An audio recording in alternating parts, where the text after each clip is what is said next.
ബീഹാറിലെ രാഷ്ട്രീയ കളരിയിൽ ഇപ്പോൾ നടക്കുന്നത് കേവലം ഒരു തർക്കമല്ല, ഭരണപക്ഷത്തിന്റെ അടിത്തറ തന്നെ ഇളക്കുന്ന വമ്പൻ കൊടുങ്കാറ്റാണ്.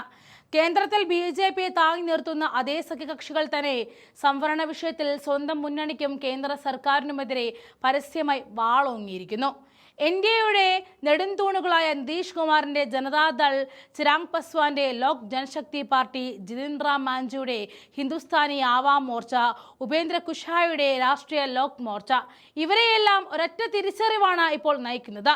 ദളിത്, OBC, ആദിവാസി വോട്ട് ബാങ്ക് കൈവിട്ടാൽ രാഷ്ട്രീയത്തിൽ പിന്നീട് ഒരു തിരിച്ചു പോക്കില്ല എന്ന ചിരാഗ് പസ്വാന്റെ വാക്കുകളിൽ മുഴങ്ങുന്നത് കേവലം ഒരു രാഷ്ട്രീയ പ്രസ്താവനയല്ല, മറിച്ച് താക്കീതാണ്. സംവരണം എന്നത് ആരുടെയും ഔദാര്യമല്ല എന്നും അത് ഭരണഘടനാപരമായ അവകാശമാണെന്നും അദ്ദേഹം പ്രഖ്യാപിക്കുമ്പോൾ വിറയ്ക്കുന്നത് കേന്ദ്രത്തിലെ BJP നേതൃത്വം തന്നെയാണ്.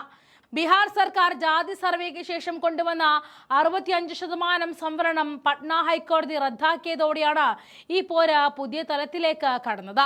കോടതി ഇടപെടലുകളിൽ നിന്നും സംവരണത്തെ പൂർണ്ണമായി സംരക്ഷിക്കാൻ ഈ നിയമങ്ങൾ ഭരണഘടനയുടെ 9ാം ഷെഡ്യൂളിൽ ഉൾപ്പെടുത്തണമെന്നാണ് ചിരാഗിന്റെയും സഖ്യകക്ഷികളുടെയും ഉറച്ച ആവശ്യം. ജന്തർ മന്ദറിലെ സംവരണ വിരുദ്ധ സമരങ്ങളെ ചൂണ്ടിക്കാണിച്ച ആരുടെയും സമ്മർദ്ദത്തിന് വഴങ്ങി സംവരണം എടുത്തുകളയാൻ സാധിക്കില്ല എന്നും അതിലൊരു പുനഃപരിശോധന പോലും അനുവദിക്കില്ല എന്നും അദ്ദേഹം വ്യക്തമാക്കി കഴിഞ്ഞു.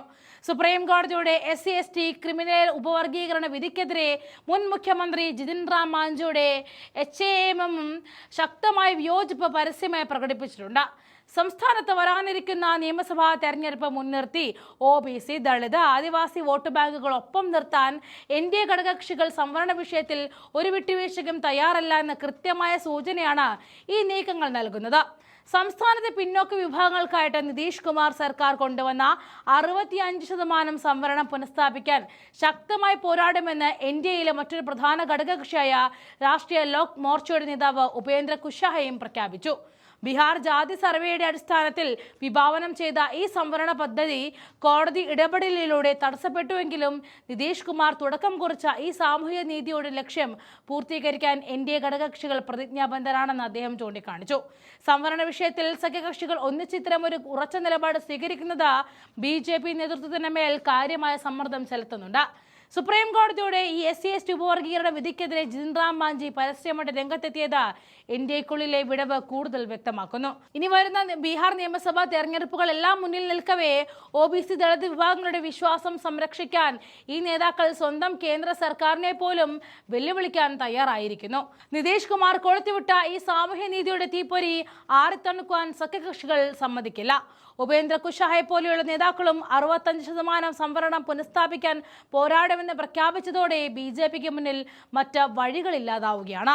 സഖ്യകക്ഷികളുടെ ഈ കടുപ്പിച്ച നിലപാട് BJPയെ പൂർണ്ണമായിട്ടും പ്രതിരോധത്തിലാക്കുന്നു.